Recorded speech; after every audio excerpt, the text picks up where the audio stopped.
Hello, everybody. If you click this, that means you're wanting to listen to the Peacemaker podcast, presented by Full Circle Cinema.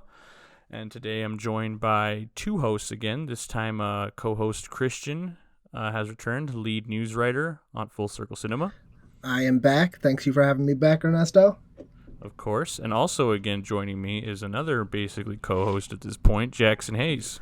Oh, I don't need the titles. I'm just happy to be here. Editor-in-chief at Full Circle Cinema. He'll fire me if I say anything bad. Oh, stop. He'll be boss like, man. pack up your things from your imaginary office. You're leaving. Okay, so guys, today we're talking about an episode that's been hyped up for a really long time, since before the show even aired. Yeah, this is the Episode big one. 6. Yeah, Murn after reading. That's a play on words right there. Written and directed by James Gunn. It's been really hyped up, guys. There's been a lot of talk about this episode. James Gunn called it the most wild episode. He's called it the best episode sometimes. Apparently, This was the last one they shot on the schedule, so this is the last time everyone was together on set. He's very fond of this. So is a lot of the cast. Jennifer Holland, Steve Agee. So what are your guys' overall thoughts before we get into specific story beats? What are your thoughts on Murn after reading overall? Christian? I will say I think it did live up to the hype, and it continued to live up to the hype even after James Gunn called it the best of the season. I think it starts to get real in a lot of moments. I think there's a lot of good comedy bits that really shine through, that separate itself from the rest of the season. I think all around it's just a really solid. I didn't catch the runtime, but it felt like it didn't overstay its welcome. It wasn't too short. 47 minutes. 47 minutes was that. It was just that sweet spot. I think it really did come together nicely. Jackson, what do you think of Murn after reading? I mean, I can just piggyback off of that. I mean, it absolutely lived up to the hype. I think it was my favorite episode of the series so far. I mean, so much happens, but we get so many good character moments, which is, you could say about every episode of the series. But they just, we're finally getting into high gear here as we get to the climax of the show with the penultimate episode coming up next week. So I'm ready. Yeah, so the past two episodes had guest directors in Jody Hill and Rosemary Rodriguez, respectively, who did episodes 4 and 5. And so episode 6, James Gunn returns to the director's chair, and he follows up on the absolutely shocking ending that we talked about last week, where Adebayo puts on the X-ray helmet and discovers that Murn is a butterfly, and she runs away in fear. He pushes her down on the ground. It's raining. It's super dramatic. You think that, he's going to kill her or something, and then it follows up immediately right afterwards, and we see that he's okay. He's trying to stop the butterflies, and even Harcourt knew, because Harcourt walks up to Adebayo in this scene. She's there too. Adebayo's like, give me my gun, and Harcourt just looks at her, and she's like, she knows? And then Murn's like, she was putting on his Peacemaker's helmet, and Harcourt's like, he won't like that, so she's more concerned about the fact that, Adebayo used her helmet than Peacemaker's helmet. So what did you guys think of that immediate follow-through with last week's cliffhanger, Jackson? Not to, use an overused phrase, but the subversion of expectations here was wonderful. I was worried about Adebayo, and I didn't want anything to happen to her. She probably is my favorite character in the show outside of, Vigilante and Peacemaker, obviously the highlights of the show. But, I was worried about her. I was worried that, she might not make it home to her wife and all these things. But then, they pulled the rug out immediately, and thank God for that, because I like this crew together, and I didn't want them to have, conflict within. So I appreciate the fact that, Murn, while he's keeping a secret, obviously still has good intentions, at heart. So I was happy about that. Christian, what do you think of the immediate satisfaction follow through of the cliffhanger? Yeah, from last week? To Jackson's point, I was afraid too, but in a different way. When I saw Harcourt walk up to him, and she said, oh no, she knows. I was like, no, Harcourt's so Murn's a bad guy, he's an alien. Harcourt's a bad guy, she's an alien. I'm like, oh my God, everything is falling apart. We just saw them come together as the 11th Street Kids, and now suddenly everyone's an alien. But that quick bait and switch was enough to get me just hooked into this episode right then and there. I needed to know the background story of Murn. I needed to know how Harcourt knew. I needed to know if Economos knew. I needed to know everything right away. So they definitely got me with that real quick bait and switch at the beginning. Yeah, it was. I liked that. It was a good subversion of expectations, like Jackson said. And so, after we find that out, it's immediately satisfied. All our nerves are calmed down, and Murn is able to finally, really open up to another member of the team and to the audience in a sort of way. in the sense that he's able to explain why the butterflies are there, what's happening. And he essentially says, it's a typical run-of-the-mill alien story. Their planet basically died. The butterflies came to live on Earth. They liked the planet.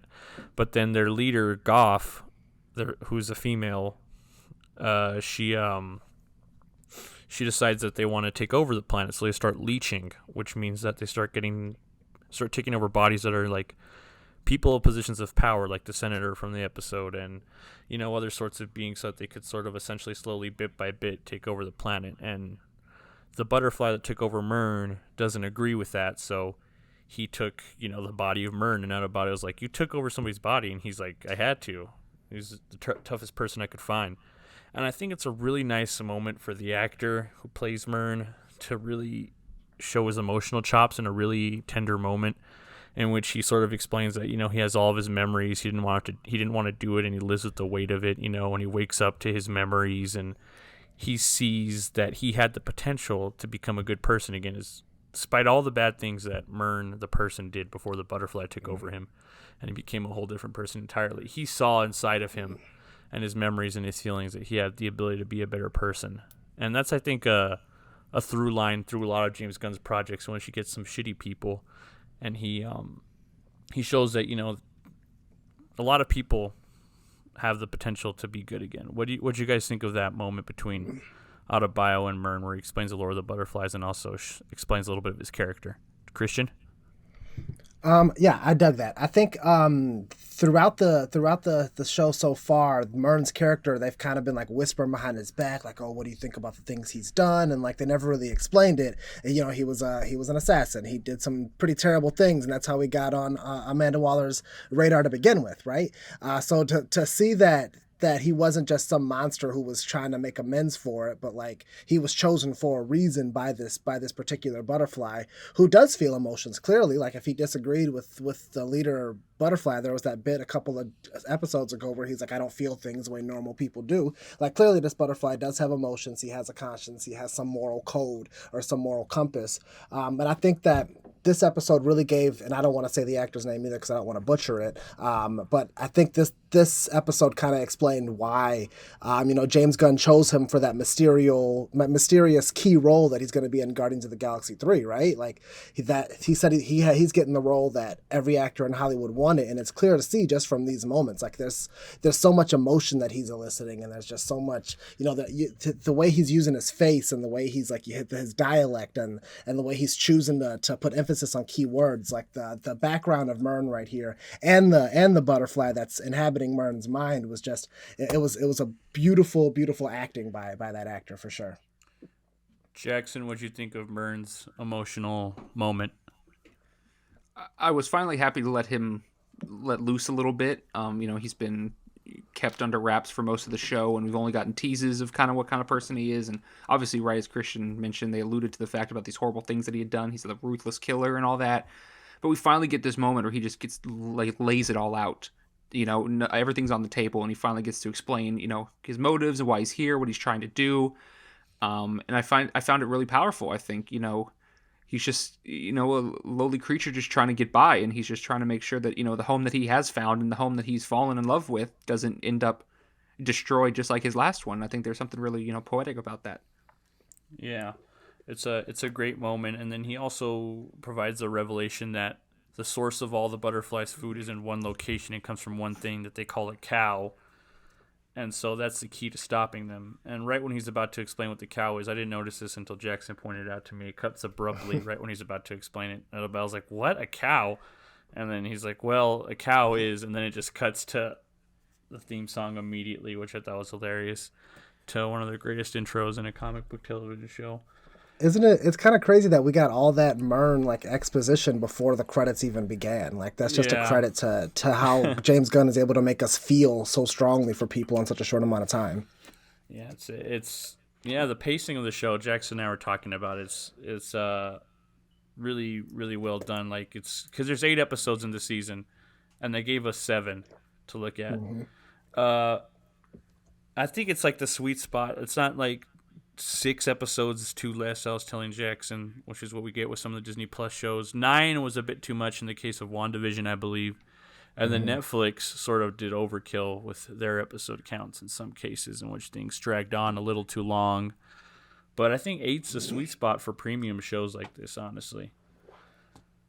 But after that, after the intro, it takes us to a school that Peacemaker's at as a favorite to his janitor friend from the first episode, and he's taking questions from people, telling the story of how he caught Kite Man with nothing but his Desert Eagle and his and a couple of rockets apparently. So I think it's safe to say that Kite Man may be dead. Jackson, thoughts on Kite Man being dead?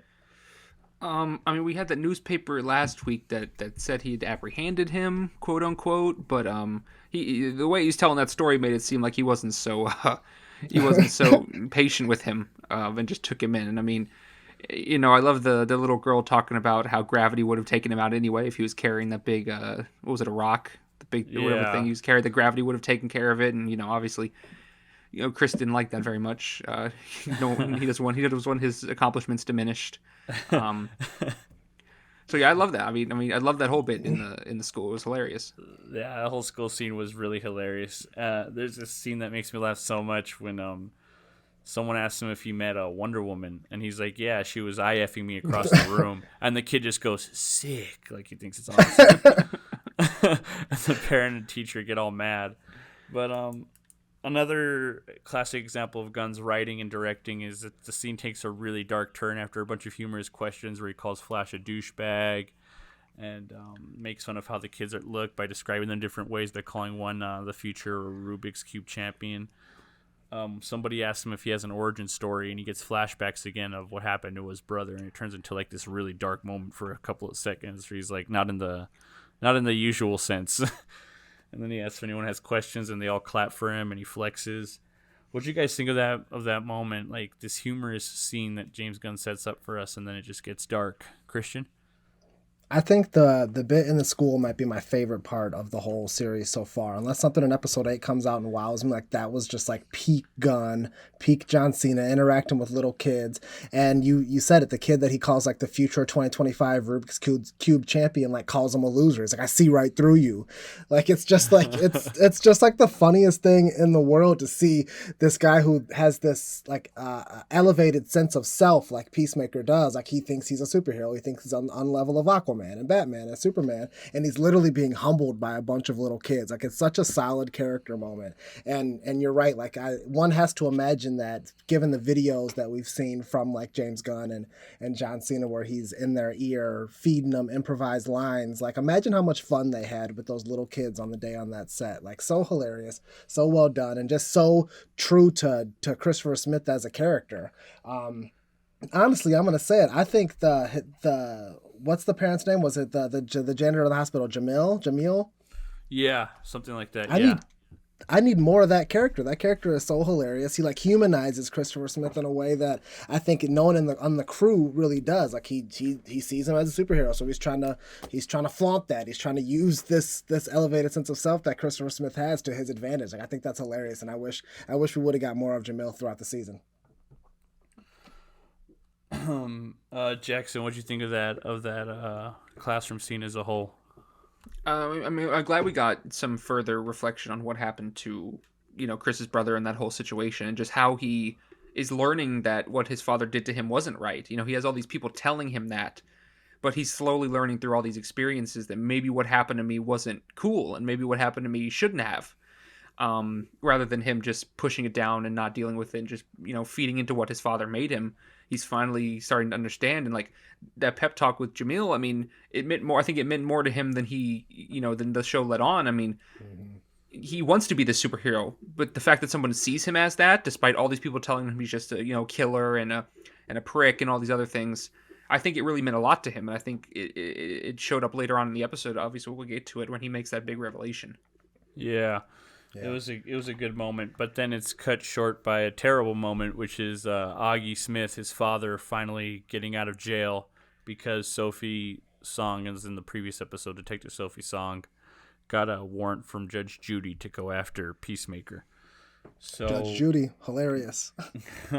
yeah, the things are starting to not look good for Peacemaker because now his angry father, who's upset with him, gets out of jail. Sophie Song is after him to get the real culprit and find out what really happened with the murder. And Agee gets into a truck of, the usual redneck racist, and he asks what he wants to do now. And Agee just says something I should have done a long time ago: kill my son. So the White Dragon is now officially after Peacemaker. That confrontation is inevitable. What'd you guys think of the White Dragon now out in the wild? Jackson can go first. I'm concerned, right? I mean, it's just we had this threat of the butterflies that we were already trying to deal with. And obviously that one is a little more complicated than we initially thought on. Maybe some of them aren't as bad as initially thought. And there's actually some type of riff in between them. But now we're getting this outside threat who is all bad and the personification of evil. And, we're going to have to, deal with that on the side. And I think, excuse me, that, Chris is going to have a talk with his father, and they're going to have to come face to face and really put their differences like on the table and have it out. I mean, his father's obviously a horrible person, but before anything can be done, and whether he ends up dead or whether he ends up in jail again, like Chris needs to let his dad know like what he did to him was wrong and how he feels about it.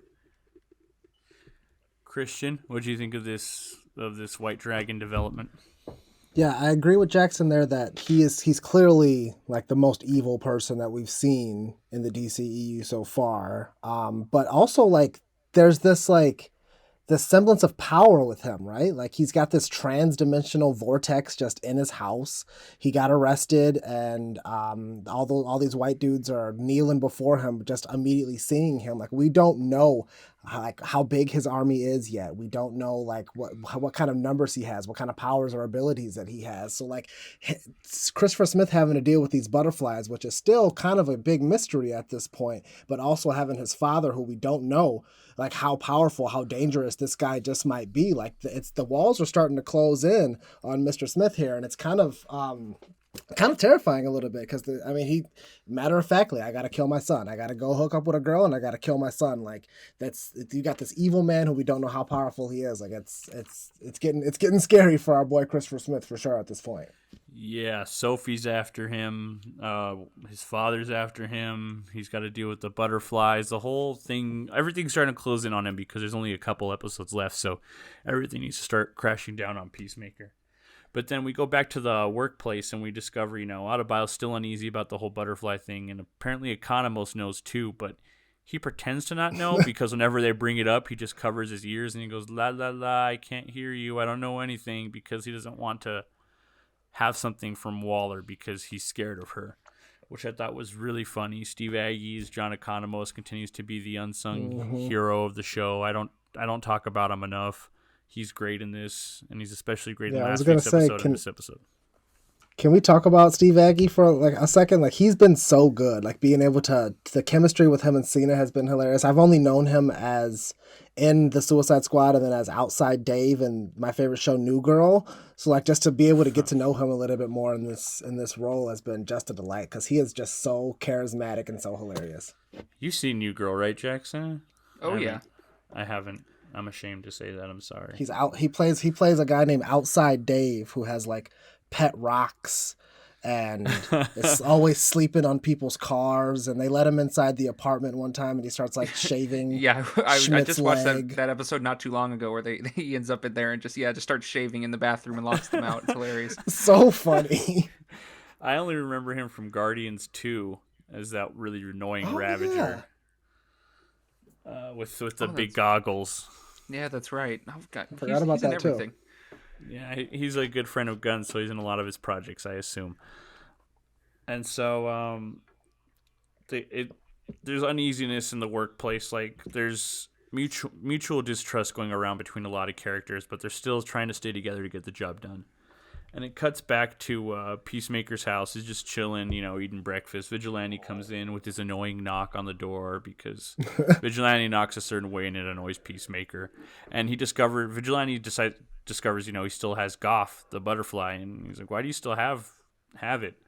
And Chris explains that it's because of he's insecure with his masculinity, so he feels like he should have a dangerous pet like those people who have tigers on leashes, which is really really stupid. But then they discover that Goff has drawn a peace sign on the jar with the slime he's been feeding it, and they start interrogating it. But also there's something else I wrote down here that I thought was really funny, because when Peacemaker starts examining himself, Vigilante says, "Dude, stop with the introspection. Your mind is a den of scorpions." And I think that really explains a lot about Vigilante, don't you think? In terms of how he's just so willing to kill anyone on a whim, just at the thought of maybe they did something wrong. Right. He just doesn't think about it. He just does not think about it. His code is clear. If he thinks somebody broke it, that's it. End the conversation. Well, he said it. Scorpions. At some point in episode 5, like, he straight up said, he's like, well, I don't feel things the way normal people do.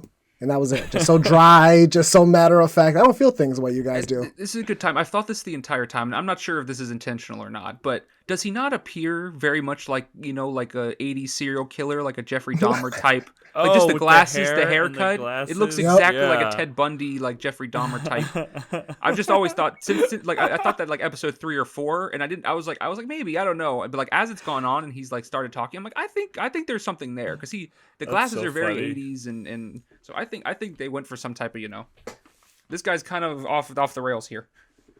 And then they start trying to interrogate it using yes or no questions. Yes is a single tap on the jar from Goff. A no is 2 taps. And just yes or no questions, but Vigilante can't seem to grasp a concept that simple. Asking if its favorite color is teal.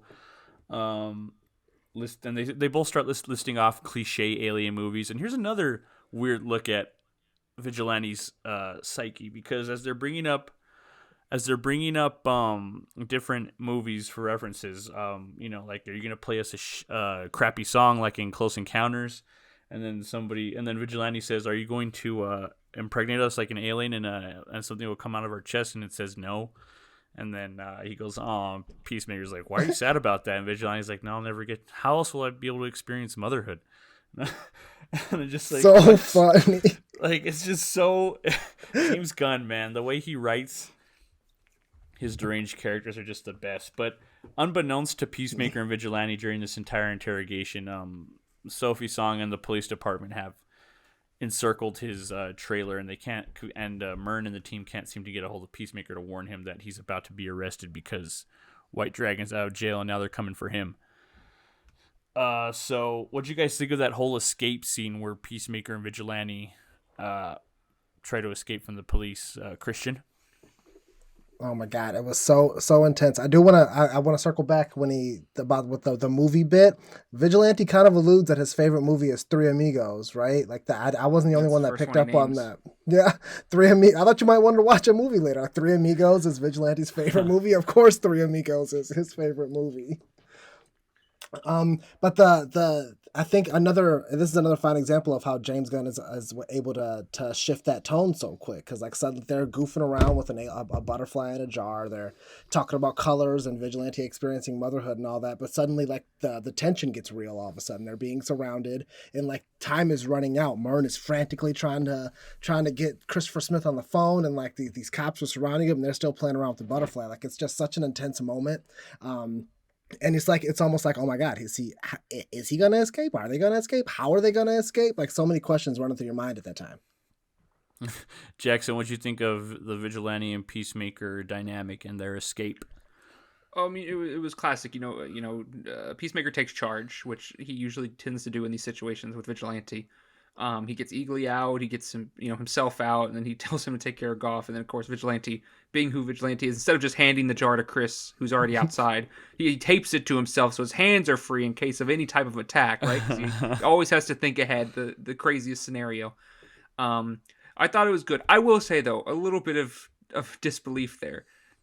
No one heard, him running around on the, and I'm nitpicking obviously, but and them running on around on the roof. window. They're just standing on the right. He closes the window and like, sure, you don't hear it, but like you can't. I let it go, obviously. Yeah. Because the cops in Evergreen do seem to be, outside of Sophie Song, pretty incompetent when it comes to doing things. as we see, various times throughout the show. But it was tense. It was very tense. And, you're worried because you have all these people coming down on Chris, and you don't know at first when when Vigilante shows up initially and knocks on the door, you don't know if it's the police because we'd already seen them getting ready to leave. You don't know if it's his father who was telling him that, he was getting ready to come out and kill him. You don't, and thankfully it was Vigilante and he was able to get him out. But man, everyone is coming for Chris, and he tough situation. Yeah, and there's a really funny moment. They're about to get caught because they're hanging over a tree, hiding, waiting for it to blow over while Sophie Song is investigating, and Peacemaker's like asking like, where's your car? Well, actually, first Vigilante tries to kill Sophie with a knife. He's going to like throw a knife at her and kill her, and Peacemaker's like, no, they can't talk, so like mouthing things to each other and signaling. He's like, don't do it, she's a cop. And then Vigilante's just like, she's a cock? He's like, a cop. And he's like, oh, I've okay. thought about that line every day since I saw it. I think I texted you right away. No, she's a cock? And then Cop. And then Peacemaker asks Vigilante where his car is. Vigilante's just like, I Ubered here. And he's like, why'd you Uber here? He's like, it's my day off. He's like, I thought we were going to get wasted. and then Peacemaker's like, what? Like, why would you think that? But apparently Vigilante thinks he can't act. He literally can't hear him. So he starts he's like signaling, like miming like he's drinking a bottle and getting drunk. And in doing so, falls off the tree, smashing the bottle that Goff is in, or the jar. And yeah, Goff gets our girl Sophie. What'd you guys think of that, Jackson? Incredibly unfortunate. We were just singing her praises last week for her doing all that good work and, going that extra mile to try to get the job done, even when people get in her way. And now, unfortunately, she's a butterfly, and not the nicest one, right? As far as we know, based on what Murn has explained, this one is not here for good reasons and wants to cause trouble. It is a female. She is a leader, and she has not named her vagina. Right. they don't name genitalia. Right. She's here for nefarious reasons, and it's just unfortunate that Sophie had to be caught in the middle of that because she was so close to finally, getting the job done. And even though we all like Peacemaker, he is a criminal, and he does, not that he deserves to be in jail, but he's done some bad stuff, So it's not that he doesn't deserve it, and she was just trying to do her job. Yeah. She was just trying to do the right thing. Christian, Jackson and I were talking about this earlier before the episode, that, all these noble characters in this show and the movie, like Rick Flag was just trying to do the right thing. Sophie was just trying to do the right thing. Like if she had just stayed out of it and looked the other way, kept the racist in jail, she would still be alive right now. But she went after Peacemaker because it was the right thing to do. And she was just trying to be noble and go by her code and by the law, and it ended up getting her killed. What did you think of it, Christian? Yeah, I'm not gonna lie. I was definitely bummed out to see that, because when the butterfly enters your mind, like that's like the end of your life, right? Like you either are gonna be a butterfly there's no extracting the butterfly from your brain. So that's it. That's a wrap on this woman's story. And in James Gunn's superhero stories, I'm talking about, Guardians of the Galaxy, Suicide Squad, it's rare that they're all such complicated people. They're all criminals. They all have complicated pasts. They all do really crappy things. But there's these pure characters like Groot or Ratcatcher 2, like these just innocent, pure characters. And I feel like Sophie was on her way to becoming that pure character. She fought for a racist, even though he was incredibly racist and offensive to her every chance he got. And then suddenly, boom, she's gone. And it wasn't even like the end of an episode. It wasn't a cliffhanger like Murn. Like it was just, nope, she is now a butterfly. And that's that. Like there's no going back from that. So I was definitely bummed out about that. I am excited to see what the actress does in a more villainous kind of more like cerebral role. But to see that character get washed away from that pureness was kind of a bummer, kind of a letdown. Also, we've never seen the process of a butterfly taking over someone, and it is traumatizing. She was convulsing on the floor. She was spitting blood. It was a scary scene. James Gunn knows how to really use the sort of horror aspects of these otherworldly creatures from DC Comics to his advantage. Oh, for sure. As someone who gets nosebleeds on a weekly basis, I felt so seen in this episode. Okay, and this next scene after that happens, Peacemaker and Vigilante, they don't even check to see on her. Well, they do for a little bit, but then they just storm off because there's like 20 or 30 cops there looking for them. So Vigilante and Peacemaker are just running through the forest, running for their lives in this absolutely incredible sequence that I thought was filmed really well. the way they follow Peacemaker and Vigilante through the forest as they're being chased down and stopped by cops who have set up a perimeter. It's incredible. Agee, the MVP, takes out different cops one at a time as they each try to stop Peacemaker and Vigilante. It's humorous and it's exciting and it's funny as Peacemaker and Vigilantes try to get to safety. But then it takes a really dark turn after Agee, simply, momentarily stopped the cops. He didn't do anything bad to him. I guess he gouged an eye out from one of them, but he'll live. One. Yeah, but then a cop finally gets to them, and he has a gun drawn on them, but then he just gets shot in the head by Locke, that super creepy old dude that Murn put in the police department to take care of the White Dragon thing, which he ended up not doing. But he still got Peacemaker's back in a really messed up way, I guess, by leaving a car for them and telling them to go. And then he asks who he is. He's like, do you want answers or do you want to live? And so Peacemaker and Vigilante leave, but as Peacemaker turns around, he sees that the guy's executing cops who are begging for their lives because they've seen too much. What'd you guys think of that whole forest sequence that ended in such a really dark, messed up way, Jackson? It was tragic. And I hate to say it was necessary, but for Peacemaker's character, I do think he needed to see that happen for him to turn this corner. Because it's become desensitized to him over his life, right? I mean, this killing and just doing whatever's right to get to whatever goal he has in mind for peace, quote unquote. But it was clear that these cops weren't doing anything wrong. It's all just a misunderstanding, and they don't know the grand scope of the threat at hand, and so they're just getting mixed up in it. And obviously they can't divulge all the details. It's a Black Ops mission. It's undercover. And they just get caught in the middle. And Locke is one of those guys who apparently, like Murn, the original Murn before him, just didn't have regard for people who like that, who are just doing their jobs. And, they wrong place, wrong time, get just senselessly killed. And it was incredibly unfortunate. Christian, what'd you think of that whole forest sequence with Agee and then the dark turn taken in by Locke? That Agee is hardcore. Like it's clear that Christopher Smith has that bird trained. I didn't think about that before, Jackson. Like it was a kind of a turning point for Christopher Smith there. I do want to shout out the actor playing Casper Locke is Christopher Heyerdahl, who going to be embarrassing here, but he plays Marcus Voltori in the Twilight movies, and he was actually in a movie with Dolph Lundgren back in the day called The Peacekeeper, which I thought was a kind of a fun fact. Wow. But that actor has always had this kind of like quiet intensity. Like I remember watching Twilight back in the day, like, because I did enjoy the books. I do enjoy the movies.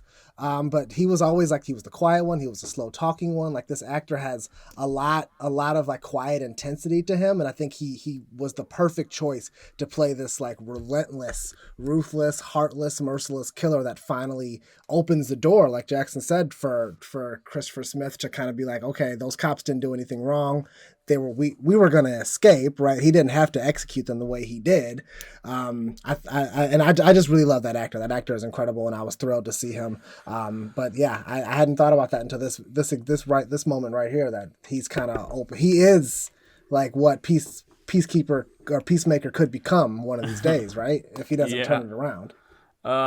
Hey man, don't call him heartless, because when Sophie's partner Fitzgibbon comes up after he's done his massacre, after Locke has done his massacre, Fitzgibbon asks Locke what happened, and Locke in great detail begins to describe the Hamburglar, calling him 7 feet tall, wearing a hat, a cape, and a mask.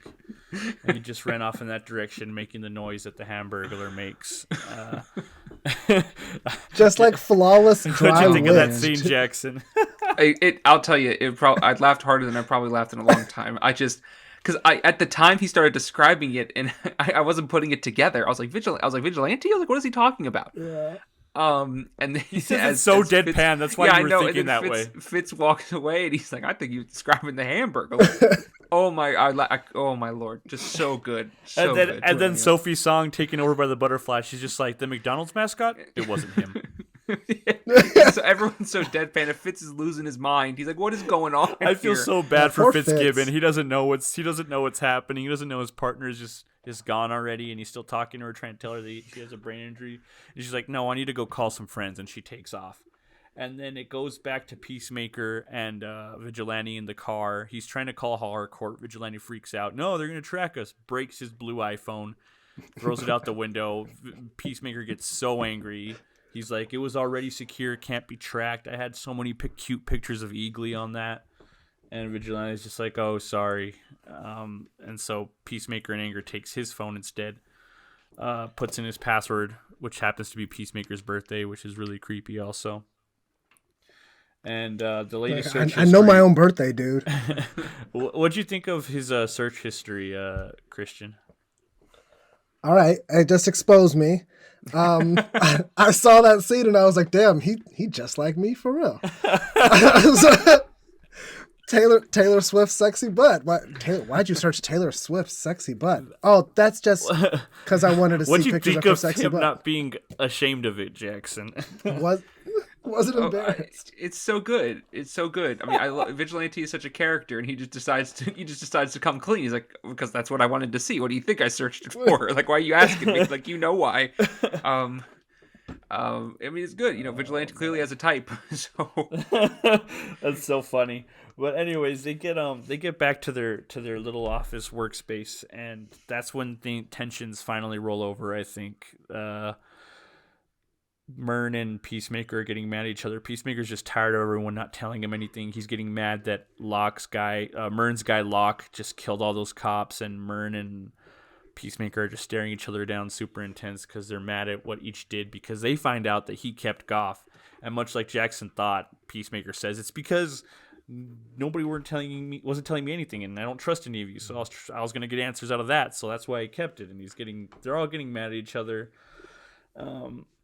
They're starting to break apart at the most integral part of what they need to do. They need to go find this cow, which Economos has tracked down by backtracking different security footage of where the trucks were delivering the weird goo that the butterflies eat.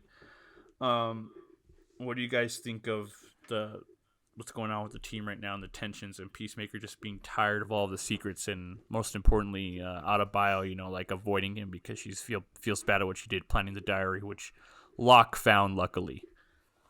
Jackson. It's rough, right? I mean, you want them to trust him. Yeah. They don't really have. I mean, initially, obviously, they had no reason to, but as this show has gone on, at least right now, you just feel for him because obviously Adebayo found out, and they didn't want to tell her. She just kind of ran into the situation. But John knows. Him and Vigilante are the only two that don't know about what's really going on here. And if they told him. I think Peacemaker at this point right now, he's come around enough where he wouldn't just shoot Murn right in the face. Like maybe episode 1, that might have happened, right? Had he found out episode 1 what the truth was about Murn, he might have just, gone in guns blazing. But I think they need to give him more credit. And that, this could have been easily avoided. Obviously, what Adebayo did, a direct order from Amanda Waller, you're not going to ignore that. No one is ever going to ignore that. Peacemaker knows all about that, right? I mean, he did what he had to do in Corto Maltese. Yeah. And, now we're here, and I think they just need to give him more credit. And hopefully next episode they will. But for now, I mean, he's just kept in the dark, and I'm as frustrated as he is, honestly. Well, what do you think of what's going on with the team right now at this point in the show, Christian? I'm not sure how old Peacemaker is supposed to be in the show or in the DCEU as a whole. John Cena's 44, 45, I think. But it's crazy that it kind of feels like it's like a coming of age story. Like he's becoming an entirely new version of himself. Yeah. And I think he wants that. He wants to be trusted. He wants Murn and Economos to trust him, especially after the events of the last episode. So it's kind of heart-wrenching. Like all this is happening. He still has no idea that his dad is after him, and he wants this like found family to finally accept him. Like it's all about the found family, and he's still feeling like there's a invisible wall. There's a brass ring that he somehow has to still grasp after what? I don't know. I'm not sure how long the events have gone on, but at least a couple of days of working with these people, getting to know these people, being vulnerable around these people. So it's kind of sad to see like this man is finally starting to come to the light, and the people who should be helping him along the way are still keeping secrets from him. The frustration is palpable, and it's justified, honestly. Yeah, it's tragic. And while that's happening, Annie Chang playing Sophie's song, well, a different version of Sophie's song now that's been taken over by Goth, the leader of the Butterflies. She just plays it so creepily and so well, typing on her computer with all these nonsense relics and symbols on her screen. And she tells her former partner Fitzgibbons she cared for you, and she's like, you know what? You asked too many questions. She's like, just enjoy the moment. That's all she says, and she walks away. And then that's sort of, followed through immediately after the whole scene with Peacemaker and the team, sort of falling apart. Goth in Sophie's body is waiting outside for all these cute, tiny little spaceships, but then it gets terrifying as they all get out, and it's just a bunch of butterflies. And so, once again, the editing of the show continues to reign supreme as it's intercut of the butterflies storming the police station, and that's intercut with Agee Smith and his group of white supremacists as he becomes a white dragon again and prepares to kill his son. So these two different groups of villains getting ready to go after Peacemaker to the song Monster by Reckless Love, which good. It was so good. What did you guys think of that scene? What did you think of that scene, Jackson? Oh, I mean, come on! Like this is what you live for in a James Gunn project. Those needle drops, right? Just those moments you're ready for that song to come in and for the moment to just hit you. And it was something, right? I mean, just seeing those butterflies just like eviscerate the entire police department and all of and all those cellmates. That was so scary. It was terrifying, and them just walking in, and Locke tries to get away, and they bust through the window, and they get to Locke, which is scary because he has the diary, right? Right, obviously, and that comes into play, and all the memories and knowledge of what's happening with the team. Right, so he's going to know everything about Argus and all of that, and then we've got the White Dragon preparing and all his. I mean, it's eerie, right? Watching those those Nazis, literal white supremacists, band together and get ready and put him in that suit, like ready to get into action. I mean, it's terrifying stuff. Yeah, what'd you think of that whole slow-mo scene, Christian, with that awesome song? Oh man, it's like Jackson said, it was terrifying. There was, as the John Cena stan from his wrestling days, there was a time in 2009, 2010 when during he was out injured. John Cena was. His music hit unexpectedly, and the announcer was like, "Oh my God, everything changes now." And that line returned to me. I had to go find the clip. Like everything changes now. Like no disagreements between the team. None of that matters. Vigilante being quirky, goofy, stupid. None of this matters anymore.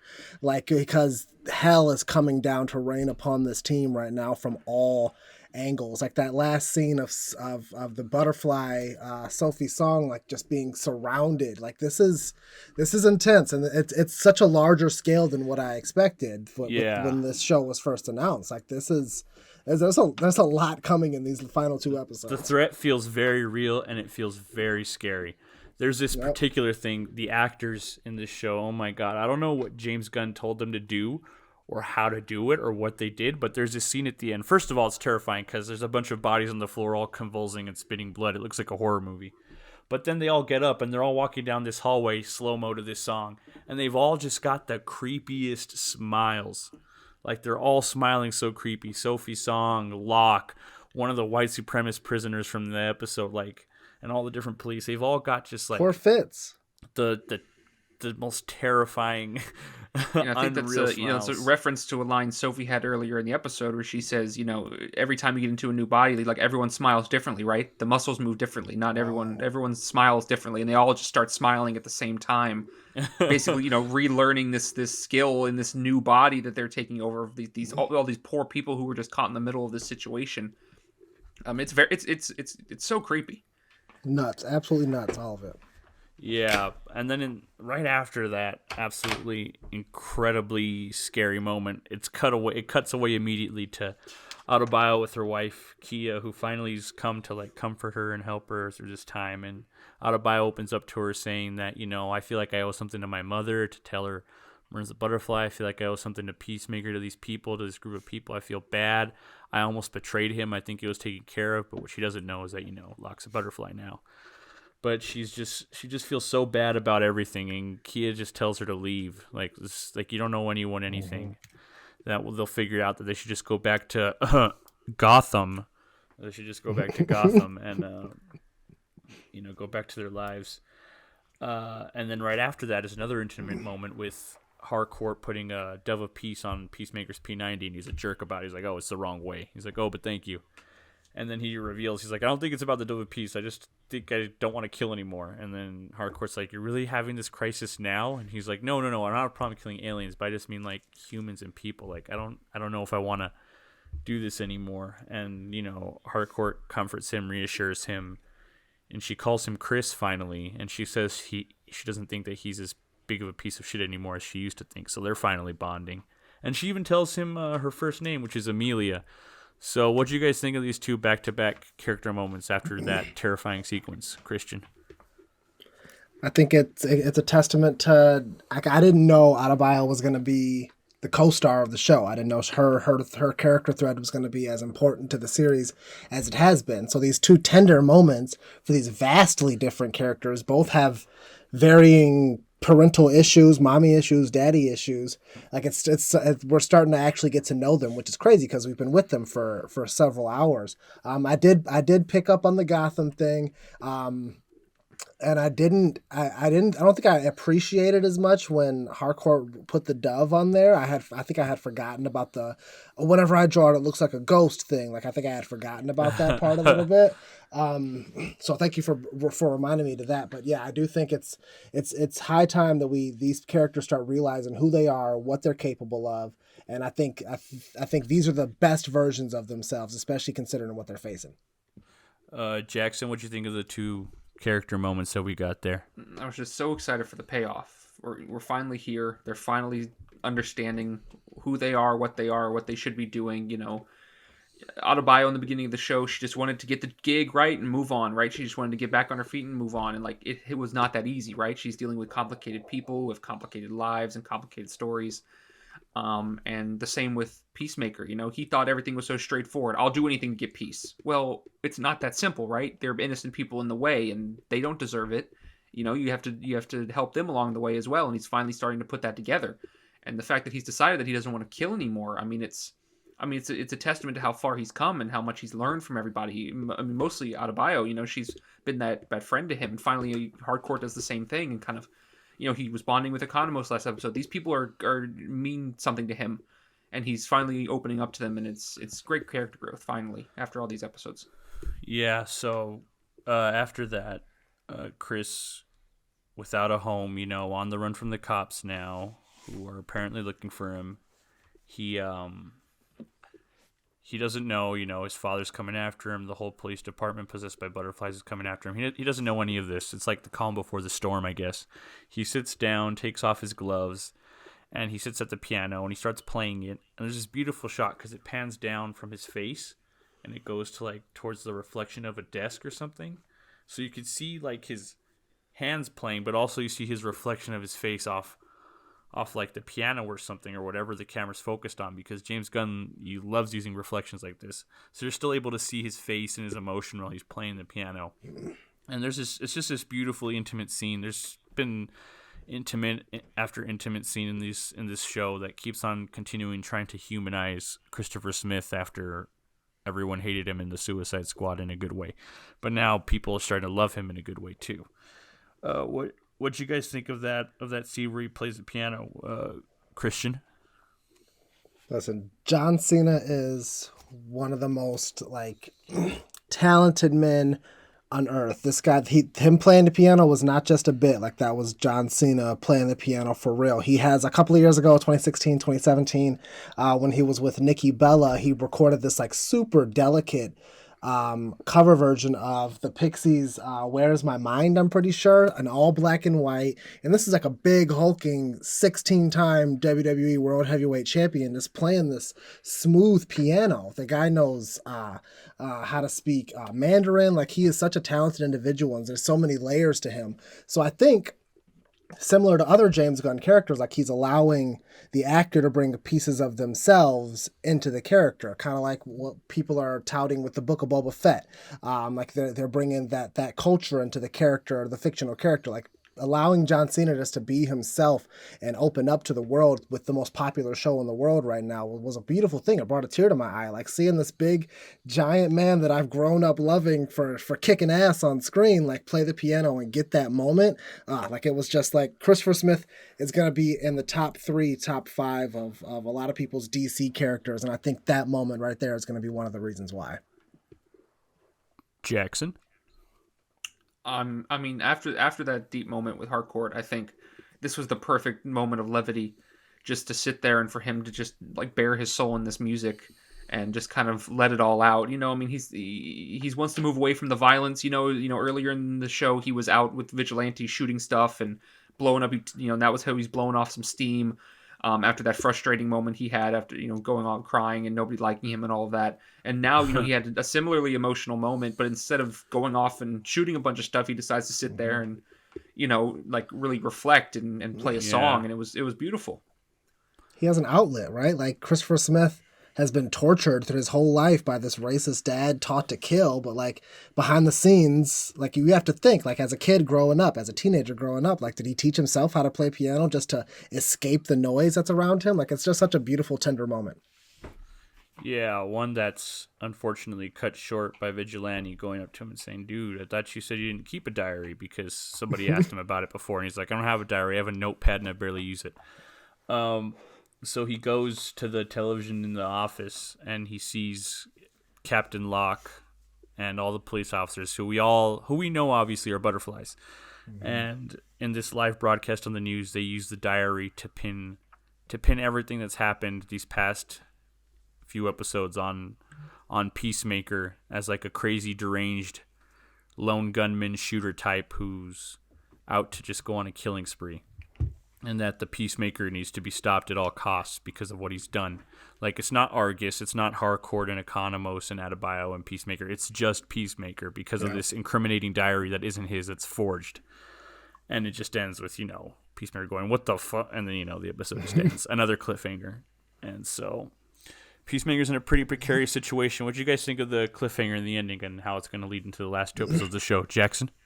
As if the guy didn't have enough going on, right? I mean, he had the butterflies, he had his father, he has all these people after him already, and then they pin this crime on him, so now even larger forces may be forced to go after him, and it's tough. And, by the end of the series, he might not get to, run away into the sunset, with Eagly, and, like, he's got a lot of things bearing down on him, and despite the fact that, he's come around, like, his sins of the past are clearly catching up to him.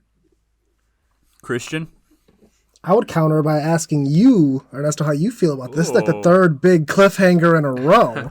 And I know you took some exception with that 2nd cliffhanger in a row. So how are you feeling about this 3rd one? Oh, this 3rd one, honestly, if I hadn't gotten everything early and watched the next one immediately after, I would like it. The 2nd one felt a bit forced. The first one with Murn being revealed as a butterfly was absolutely fantastic. And I think James Gunn really knows how to end episodes.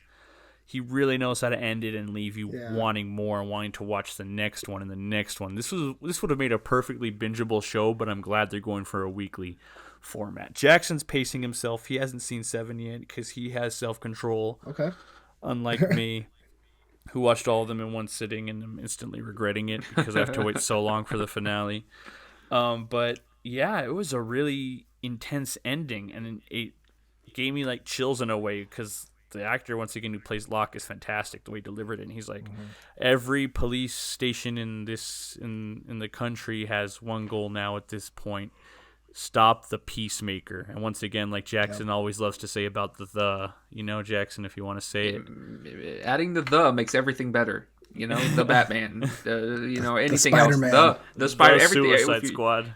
Everything makes better. Other than like, Facebook, obviously. If you're stop the Peacemaker. So yeah, any last thoughts on the episode before we go, Christian? My last thought when I saw, so going back to that, so clearly throughout the thread, like we saw that Adebayo was gonna put the diary in his house because of Waller, right? So like how does Waller feel knowing that one of her operatives, Christopher Smith, is now being exposed to a worldwide audience? That's where my mind went right away, like, oh, she's gonna be pissed. Yeah, trying to figure out what the end game there was, right? Waller wanted it planted So I assume she wanted it found.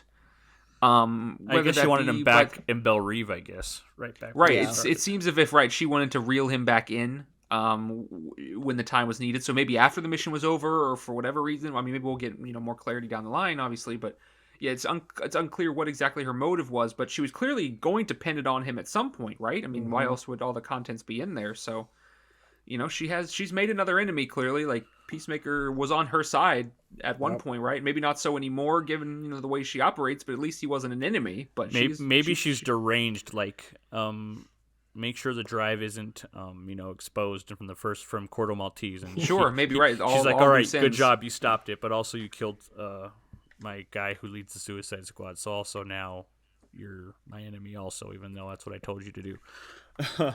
And will she show up again? Can they afford Viola Davis for another cameo? One more in episode 8, probably. I would think Perhaps.